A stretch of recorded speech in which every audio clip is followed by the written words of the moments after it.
Hundreds of people crowd into a city intersection. Engines scream at the red line, and the smell of burnt rubber hangs heavy as spinning tires kick up a thick, blinding cloud of smoke just inches from the onlookers. On July 18, 2026, this environment spiraled into a direct confrontation in Brooklyn.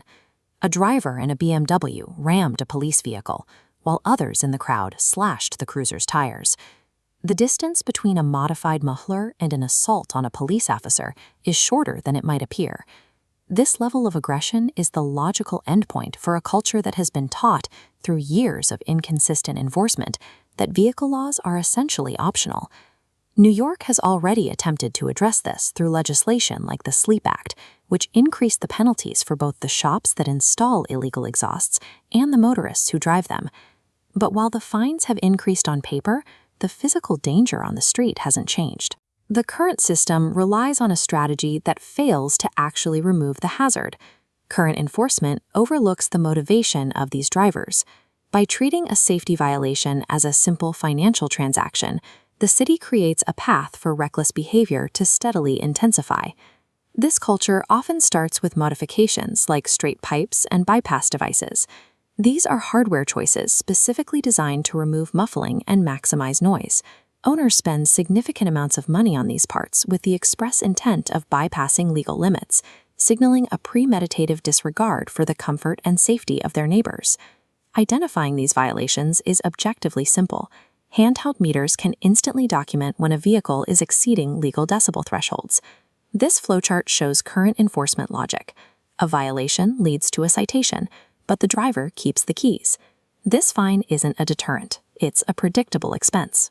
The ticket is paid, but the exact same illegal car returns to the community. This creates what is known as the impunity pipeline. When a driver learns that loud noise results in nothing more than a piece of paper, they begin to realize their actions have no physical consequences. That realization leads to escalation. Unchecked noise becomes aggressive drifting, which turns into street racing, and eventually the coordinated takeovers that paralyze entire city blocks.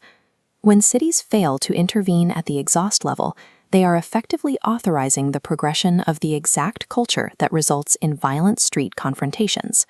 A new petition is calling for a different approach, breaking that pipeline by shifting from financial penalties to physical ones.